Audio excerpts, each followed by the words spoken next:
Welcome back to the 17 News at Noon podcast, where we share your news on your schedule.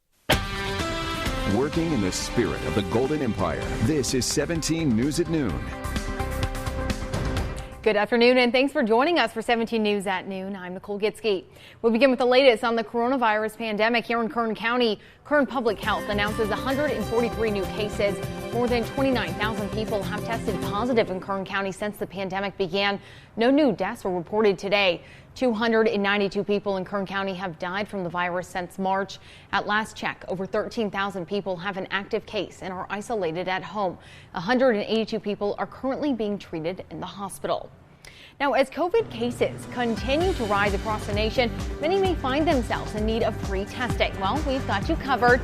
We've teamed up with Kern Public Health to set up no-cost testing right here at our station, and that's where we find our 17's Kevin Charette right now. Kevin, what's it like out there?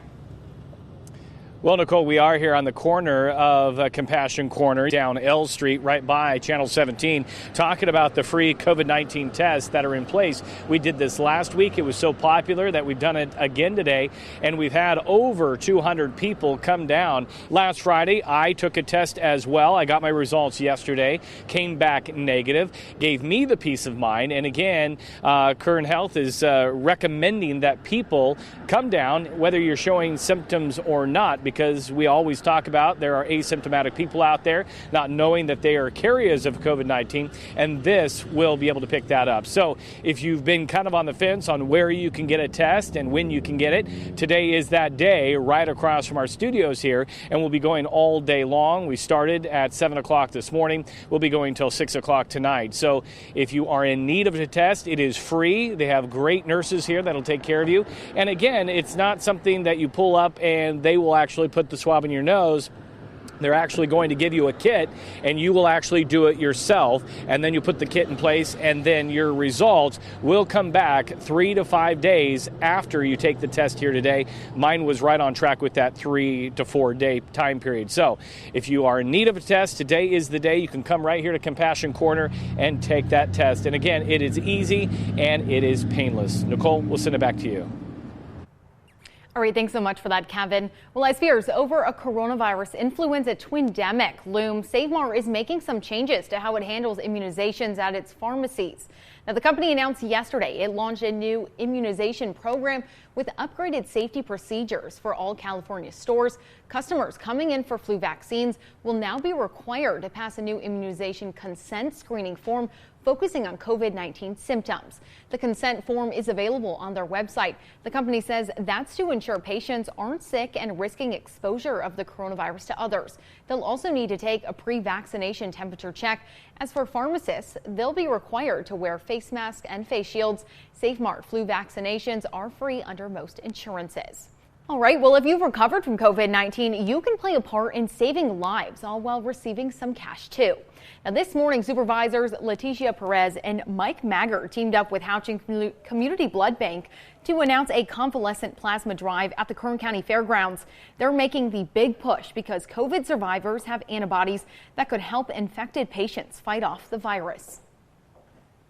What matters today is you have in your veins, if you have recovered from COVID, a convalescent plasma that will make the difference in saving someone's life and stopping the suffering that they're having in the hospital. Nothing should get in the way of our unified efforts to lock arms and say we are united in the fight against COVID because it is not partisan, it is not political, it is not ideological. We can, through these efforts, alleviate suffering, get people home, get them healed, and get our community back moving the way we need it to be. Now, the drive at the fairgrounds runs until 3:30 this afternoon, but if you can't stop by today, you can still donate at Houchin locations throughout the week. To show appreciation, Houchin is giving participants $50 gift certificates and a 2021 Kern County Fair ticket package. Interested donors are asked to call the hotline 616-2575 to set up an appointment. Now, in your 17 Crime Watch, one person is hurt after a shooting in South Bakersfield. Bakersfield police say they got the call around 9:20 this morning regarding a shooting on Fairview Road near South H Street. BPD says one person had moderate injuries.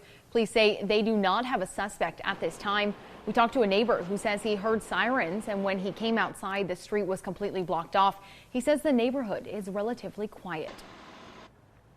And an investigation is underway after a man is shot dead in East Bakersfield on Niles Street near Palm Drive, just west of Mount Vernon Avenue. Kern County Sheriff's deputies were called just after 2:30 this morning and arrived to find the victim shot dead. But they say they don't know how long the man had been there. Deputies say he was shot at least once. Traffic along Niles Street was shut down between Palm Drive and Mount Vernon Avenue as deputies investigated. Deputies say they are not releasing suspect information at this time. No one else was injured. And police are still looking for an at-risk teen who went missing in East Bakersfield this week. 17-year-old Iris Castro was last seen Monday at the Auburn Heights apartment complex near the corner of Auburn Street and Morning Drive. Castro is considered at risk because she has no prior history of running away. If you've seen Iris Castro or know where she is, call BPD at 327-7111. And today marks 2 months since the shooting deaths of 2 young girls in Delano with still no arrests. Investigators say July 2nd, around 7:30 p.m., someone drove up to a residence in the 2100 block of Oleander Street, walked up to a group of people there and fired multiple shots, which struck and killed the girls identified as 11-year-old Michaela Rayan Osarono and 12-year-old Elena Sadie Dorick. Anyone with information on these killings is asked to call Delano Police Department at 721-3377. And Delano police announced they recently installed 18 cameras around the city to help cut down on crime and have already arrested 2 people thanks to the cameras. Police Chief Robert Navarez says the city plans to add an additional 70 cameras in the future if they can get the funds in time. And Bakersfield Assemblyman Rudy Salas' police reform bill is heading to the Senate floor. Salas made the announcement last night. The AB 1299 had been passed by the Senate Appropriations Committee. The Assemblyman says the bill is designed to provide more resources for local police departments to know who they are hiring, providing more detailed background checks in hopes of avoiding risky hires. Salas says the way things are now, an officer under investigation for misconduct can often resign before the investigation is concluded and be rehired somewhere else with a clean slate. The bill, if passed, would require police departments to complete those investigations and notify the Commission on Peace Officer Standards and Training. Well, first responders are hoping you'll join them in honoring victims of local crimes this week. The mothers of the Bakersfield 3, along with local law enforcement and firefighters, are holding a Voices for Victims barbecue fundraiser. It's a drive-through tomorrow from 11 a.m. to 2 p.m. at the corner of L Street and Truxton Avenue. All proceeds will go to the Kern County Secret Witness Program. This morning, District Attorney Cynthia Zimmer joined us to talk about the importance of the Secret Witness Program. Each year, about 50% of the homicides that occur in Kern County remain unsolved. So those are 50% of our grieving families never get justice. But we want those families to know that we never forget.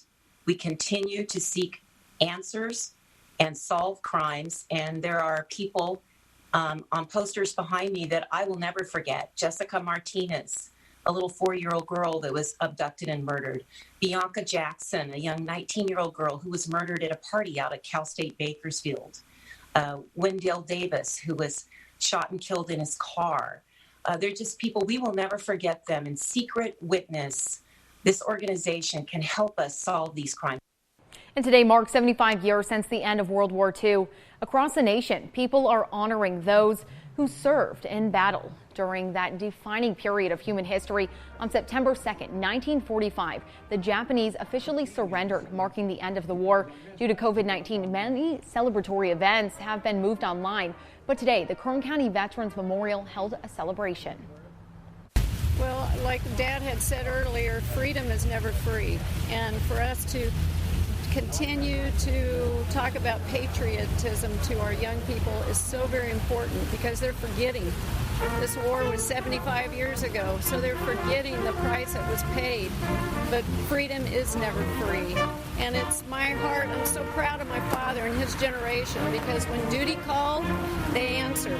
And I wish I could do something. Gray believes that more events like this should be held to promote the sacrifice all veterans have given to protect our freedom.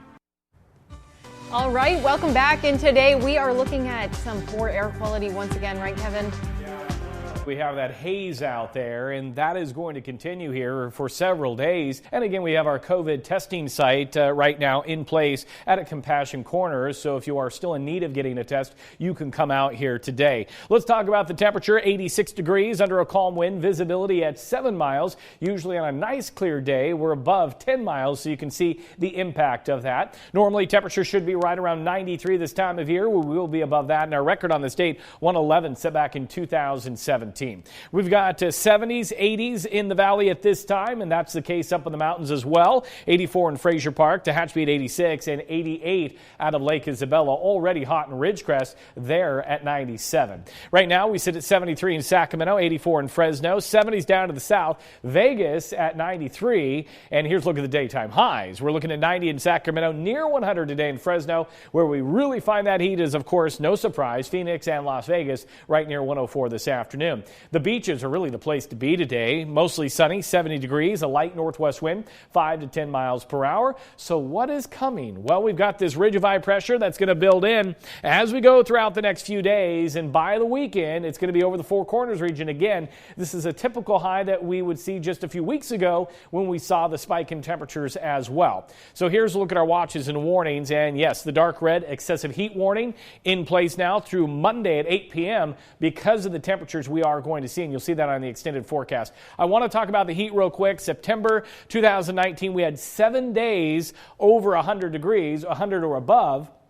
We haven't had any so far, so that's good. September 25th, 2019 was the final triple-digit day for the season when we hit 101 degrees. And then in 2020, we had 45 days at or above 100 degrees. This year, we stand at 42. So it gives you kind of a comparison. As we take a look at the air quality number today, unhealthy for sensitive groups, your AQI at 136. And we've also got that air quality alert in place until next Tuesday in the evening. So it looks like the haze is going to be around. Here's a look at what we can expect today. 97 in Bakersfield, 96 in Delano, 94 out in Taft for the mountains and the Kern River Valley. The haze will stick around. We're looking at 85 in Fraser Park, 88 in Tehachapi, 90s for Lake Isabella. And then out in the desert today, looking sunny but also hazy, and 99 in Mojave. Here's your extended forecast. A real warm up, 103 on Saturday. We peak on Sunday at 108. A little cooler next Tuesday. For the mountains, we're in the upper 90s by the weekend. And then for the Kern River Valley, also a warm up, and you peak on Sunday right near 106. We've got more news coming your way after the break. AMC theaters plan to reopen about another 140 U.S. theaters this week, including the first locations in California. Theaters in New Jersey are allowed to reopen on Friday after the debuts of Unhinged and The New Mutants the past 2 weekends. The Christopher Nolan thriller Tenet opens in the U.S. tomorrow. AMC and other chains are taking part in the Cinema Safe effort, which includes mask requirements and other safety measures. Working in the spirit of the Golden Empire, this is 17 News at Noon. The 17 News at Noon podcast is a production of KGET and Nexstar Media Group. For more on all of the headlines in today's show, head to kget.com.